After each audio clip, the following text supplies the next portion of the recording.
Guess how quickly you can change your health? By starting to eat an apple a day. Mama said an apple a day keeps the doctor away. Let's say you've been ill long enough, you've had health problems long enough, and you say, that's it. That's over. I'm going to now start a program. You don't have to really revolutionize your whole health life. Just start with an apple a day. You say, well, is it that simple to change your health life? And the answer is, yes. The key is just to start. You know, you pick up a book on good health, and you get halfway through the book, and it says, now, dear reader, set this book aside, fall down on the floor, and see how many push-ups you can do. And then it goes on to say, and if you have not done that, why not give this book away? It looks like you're not going to do it. Come on, you don't have to radically do something. You can gain momentum and make changes as you go. Just start. Here's what happens when you start a new direction. Self-esteem starts to accelerate. It doesn't take much for you to feel good about yourself. Just committed to a new direction and you feel good. And an apple a day, committed to finally having a health program that'll make you the healthiest you've ever been in the next 20 years, all you got to do is munch on that first apple. And nobody even has to be around you. You don't have to announce it to the world. But you munch on that first apple and say, this is the beginning of developing a health program that's going to make me so healthy I'll have the vitality to do whatever I want to do for the next 30 years of my life. Munch, munch, happy, happy, self-esteem, off the scale. Now, if you eat an apple the second day, you become almost delirious, saying, wow, I'm on my way. Somebody said, just 2 apples? Says, look, you don't understand. Not only did I do it yesterday, I've done it again today. This is really proving to myself with no audience, no microphones, no nothing, just you and yourself. You've convinced yourself, I'm on my way to the healthiest I ever have been. I'm starting a new life. This is the second day. I'm on my way. That's how easy it is to change your life. You don't need some dramatic vision. Just begin something. And maybe by health or by whatever other things we can think of to do, you just get back on a better track. Okay? It's a small journey to changing direction.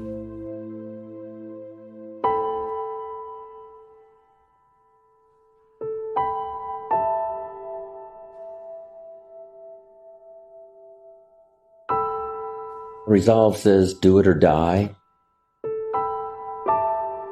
I'll do it until the results start to come.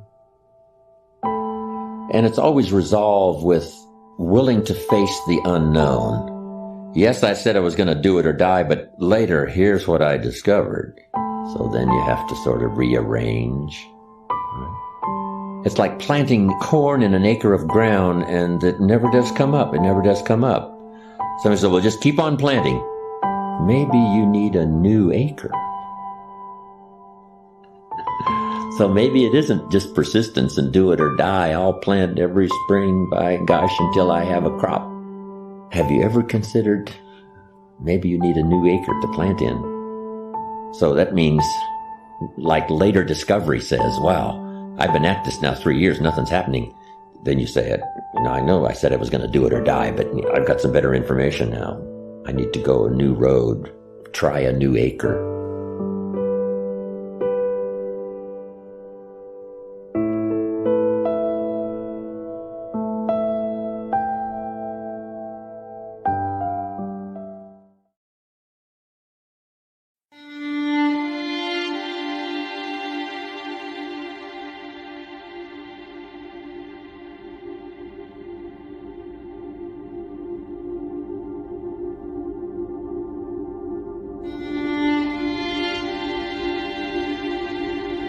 What is success? My greatest definition of success is very simple.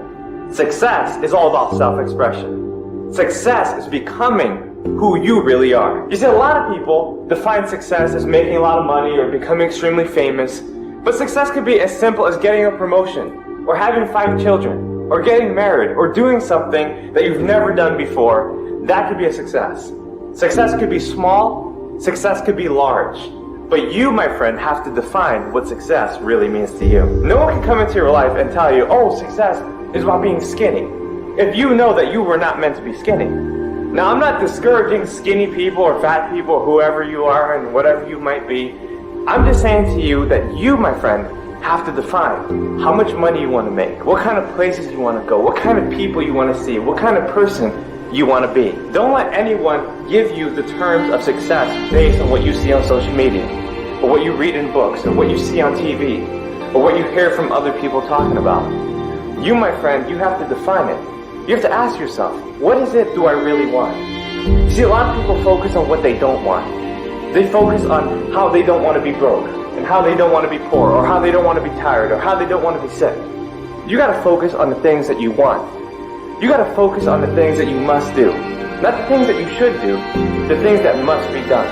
The things that will actually help you to feel like an accomplished person. So don't sit back and wonder why you don't feel successful just because someone else has defined success for you. You have to define success. To me, success is all about becoming who you were really meant to be. And if you can become the greatest version of yourself, my friend, you're successful. It could be as simple as passing a test in school or making $1 million. Whatever it is to you, you have to define success. And if you do it correctly and you accomplish the goals that you've set for yourself, then you, my friend, are a massive success.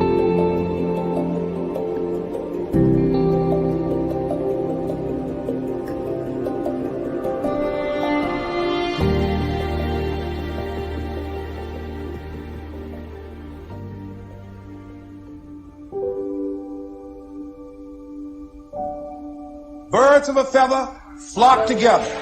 You run around with losers, you will end up a loser. Unconsciously, you will pick up their ways, you'll pick up their habits, you'll pick up, most importantly, their attitude about life. If you're around cynical, negative people all the time, you will become cynical and negative. So you got to watch yourself. Many of us are living out the lives of other people, living out their conclusions, living out of their consciousness. The other thing is that you begin to looking at your life and looking at what it is that you want to achieve. Another crucial thing that you must do is align yourself with powerful people. Align yourself with people that can encourage you, people that can empower you, people that you can learn from, people that you can grow from. That's very important. See, if you have people around you that can contribute to your growth.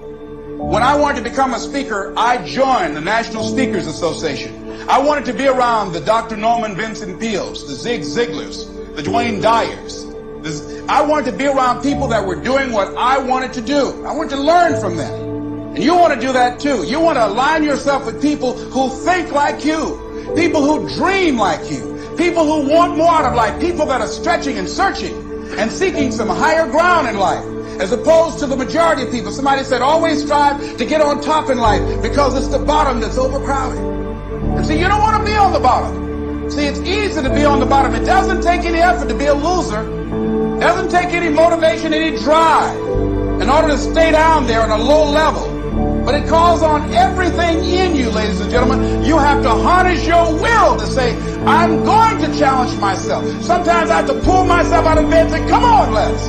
Things I know I should do, I don't do. Things I shouldn't do, I do. I found that the biggest enemy you have to deal with is yourself. There's an old African proverb that says, if there's no enemy within, the enemy outside can do us no harm. As you begin to look toward the future and take inventory of yourself, what is it about you right now that you've got to leave this behind? Because this no longer fits. Looking at where you want to go and the kind of person that you must become, the kind of standards that you have for you. What is it that you must do differently?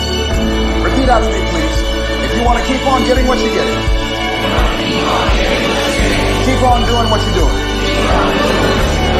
See, that doesn't take a 9 cents. All right? It makes sense unless you change your pattern, unless you change the way you're thinking, unless you change your behavior, you're going to continue to produce the results in your life. See, all of us are winners, but some of us are producing results that we don't want. And so all you have to do is look at your game plan, look at your strategy. How is it that you have been being? What is it that you've been doing to produce this? So you're the director, you're the producer, you're writing the script, you're the star of your life. And as you begin to look at your life, you can decide whether or not it's a smash or whether or not it's a flop. That's in your hands. So you've got to make a conscious, deliberate, determined effort to say yes to your dreams. Why not? Why not me?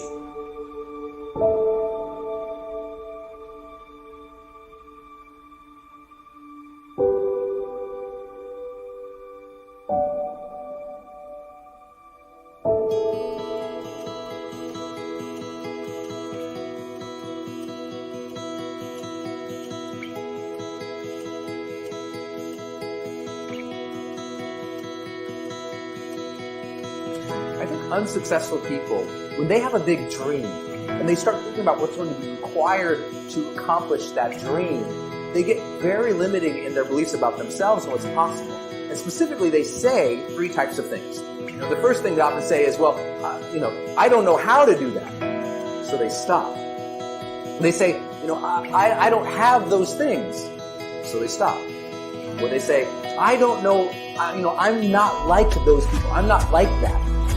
And so they stop. But successful people say, well, I want to do that, but I don't know how to do that. But instead of stopping, they say, well then, my job is to go learn that. They take their current limitation and they put it on their agenda as a job to do, as a thing to figure out, a thing to make happen. Instead of saying, well, I don't have that, they say, well, then my job is to go build that. Or I'm not like that. Then they say, well, then my job is to go become more of that. Become that person who could accomplish those things. When I started doing online marketing, I was literally bankrupt. And I went from a place of bankruptcy to the point where I really committed to becoming successful at it. And in 18 months, I made $4.8 million. It was a huge leap, right, in difference from bankrupt to multi-millionaire in the span of 18 months. But what made that breakthrough wasn't that I had new opportunities. It wasn't that I had new technologies. It was like, wow, there's the internet now. Those things were already there. I went from this level of thinking to this level of thinking. I used to say, well, I don't know how to build a web page. So I said, agenda, figure out how to build a web page. And I spent hours and hours and hours at nights, on weekends from my job figuring out how to do that. And I said, well, I don't have one of those lists. I don't have any subscribers. Nobody knows who I am. So I said, job, go build a list. Go get subscribers. Go add value and content now in the marketplace and they'll come. I mean, just keep putting stuff out there. So I said, you know what? I have to go learn that art. I have to go become a better speaker, a better communicator. I have to go become more confident. I have to go become a person capable of doing these things. I have to change myself to get there. I can't wait for circumstances to change so I can have my dream. Then our dreams would never happen. We have to get to the point of maturity in our lives where we say, okay, two things are going to change my life. Something new is going to come into my life and make me lucky and blessed. And maybe I can't count on that forever. And maybe now, instead, I have to consciously design my life and say, okay, now, if I want to change, if I want my dream, something new has to come from me. I'm going to become a better person. I'm going to become a person who is more optimistic, who is more confident, who is more driven. Not because I'm that now, but because we can grow. So next time you're thinking about a big dream, don't think about the things that, well, I don't know how to do that. Stop. Think, I don't know how. So set it up on your calendar to go learn those things. I don't have that. And set it up step by step to go build that. I'm not like that. And set it up step by step to go develop those skill sets and those competencies so you can become that and ultimately you can achieve that dream. It's there. It's waiting for you.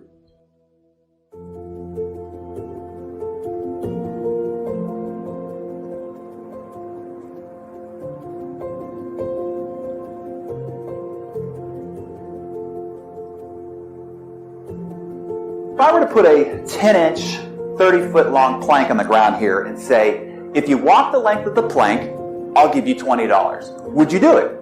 Of course. It's an easy $20. But what if I took that same plank and made a rooftop bridge between two 100-story buildings? The wind is whipping and the birds are flying. What if I offered you the same $20 for walking across that sky-high plank? Would you do it now? You'd probably look at me and say, no way. However, what if your child was on the opposite building and that building was on fire and the flames were licking at their neck? And if you didn't go across, they would certainly perish and die. Would you walk across that plank to save him or her? likely your answer would be absolutely and immediately, $20 or not. Why is it the first time I asked you to cross that sky-high plank, you said, no way? Yet the second time you wouldn't even hesitate. The risks and the dangers were the same. What changed? Your why changed. Your reason for wanting to do it changed. You see, when the reason is big enough, you will be willing to perform almost anyhow. The power of your why is what gets you to stick through the grueling, mundane, and the laborious. All of the hows will be meaningless until your whys are powerful enough. Until you've set your desire and motivation in place, you'll abandon any new path that you seek to your better life. If your why power, your desire, isn't great enough, the fortitude of your commitment won't be powerful enough, and you'll end up like every other person who makes a New Year's resolution and gives up too quickly and reverts back to living a life of ho-hum and mediocrity. But not you. Not anymore.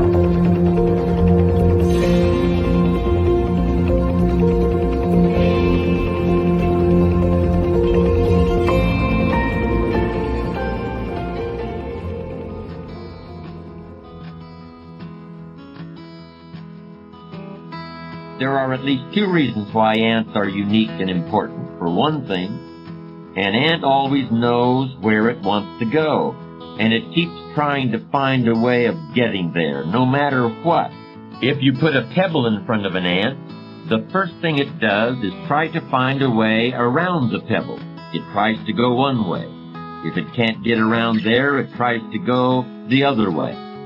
And if it still can't get around, then it tries to climb over the pebble. And if for some reason it can't climb over the pebble, it will try to lift the pebble, even though the pebble may be hundreds of times larger than the ant itself. And if it finds it can't lift the pebble, it will look for other ants to help. And if all the ants working together can't lift the pebble, they will finally start digging a tunnel underneath it.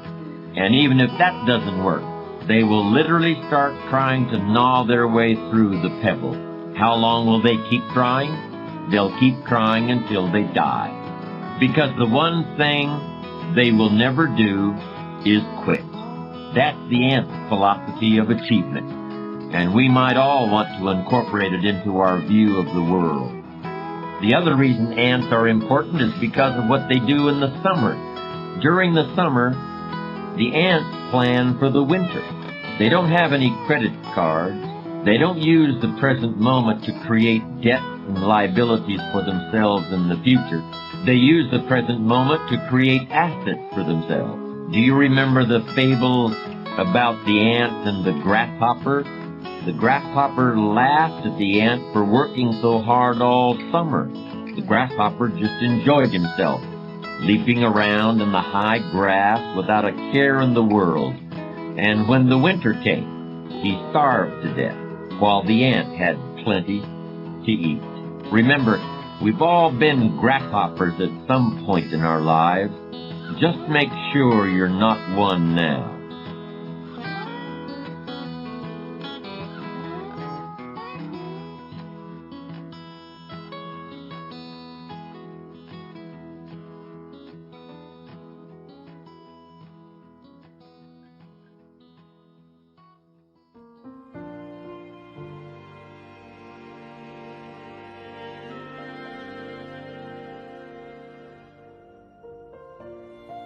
There seems to be a few determining factors for those who overcome. First of all, they've committed themselves, and commitment prepares you to meet obstacles and downfalls.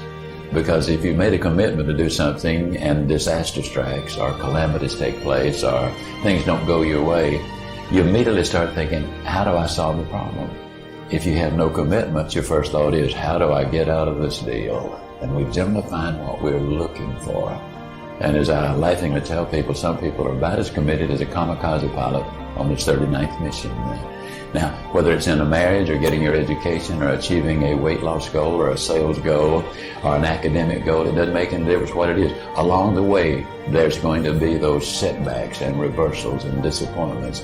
Again, if you've made the commitment, what you do is you continue on.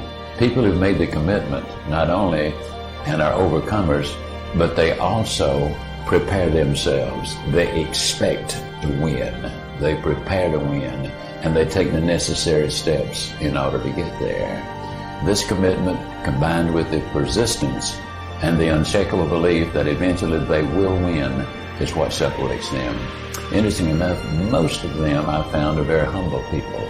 They recognize that they cannot do it themselves. They need help. And that's where faith plays such an incredibly important role in what we do. So when you start adding humility, commitment, persistence, and character. Character is the ability to carry out a good resolution long after the excitement of the moment has passed. Character is what takes them through. I've had so many coaches who teach this philosophy, and Charlie's one of them, who have said that these kids had character. They hung in there. When it looked darkest, they never gave up. That's what overcomers do. They never give up. They keep after it.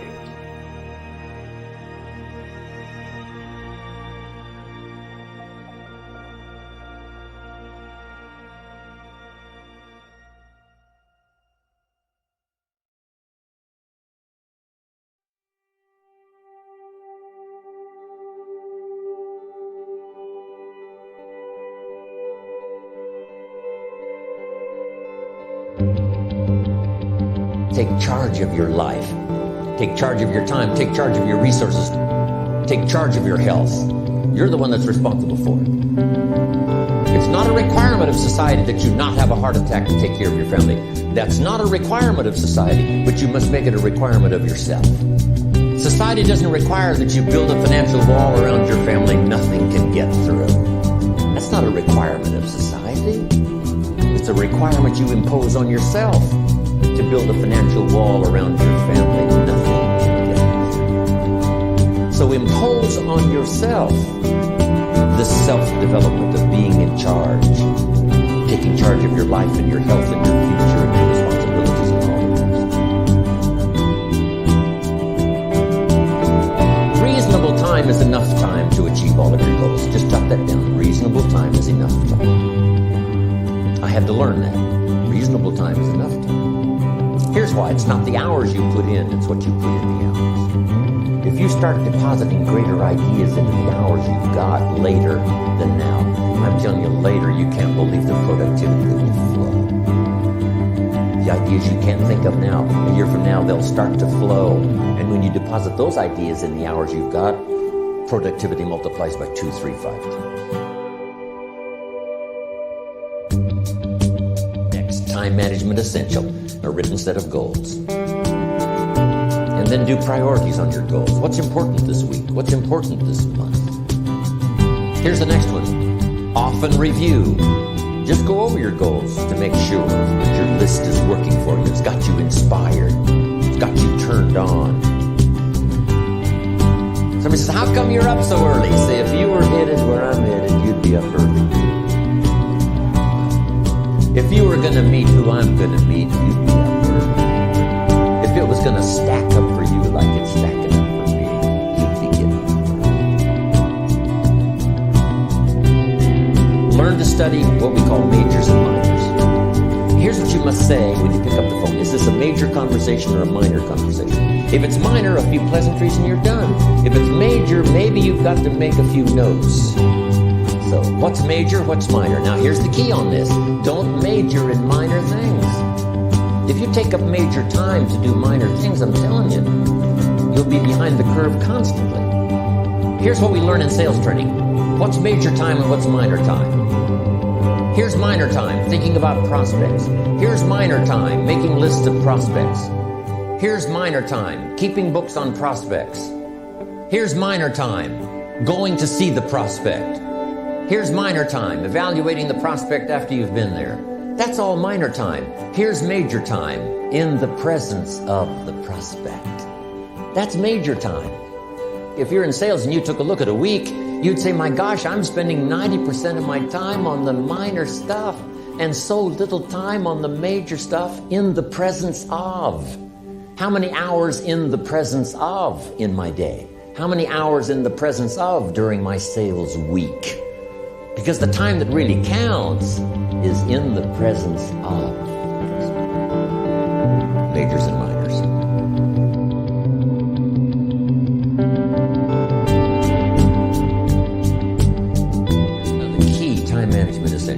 mistake movement for achievement. It's easy to get faked out by being busy. Guy comes home at night all exhausted, falls in the chair and says, oh, I've been going. Here's the big question. Doing what? It's not the going. Some people are going, and they're doing figure eights. Their progress is small. So don't mistake movement for achievement.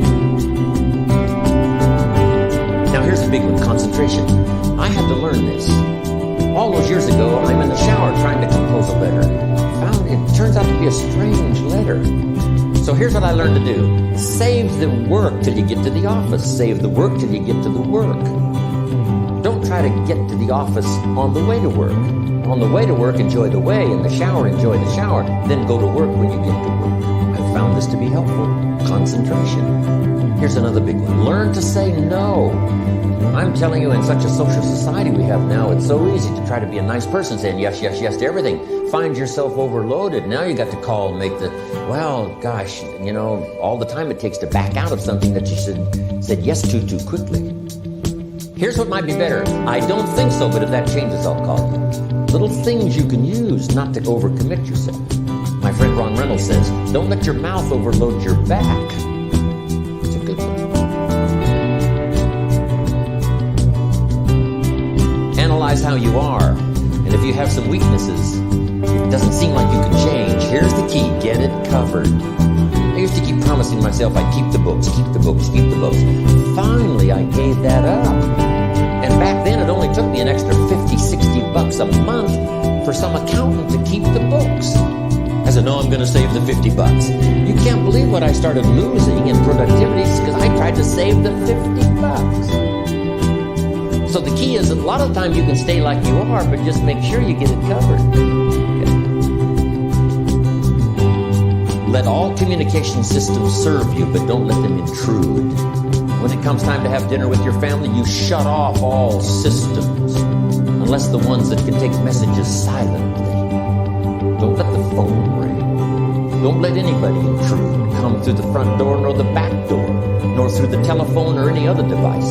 So you can't reach John and his family when he's having dinner. The President of the United States couldn't get through. If you develop that kind of a reputation, father, mother, when we have dinner, when we're visiting and have this time with our family, nothing intrudes. So don't let these clever little devices keep intruding. You've got to have a place that's sacrosanct. It's valuable. You don't let anything in for that period of time.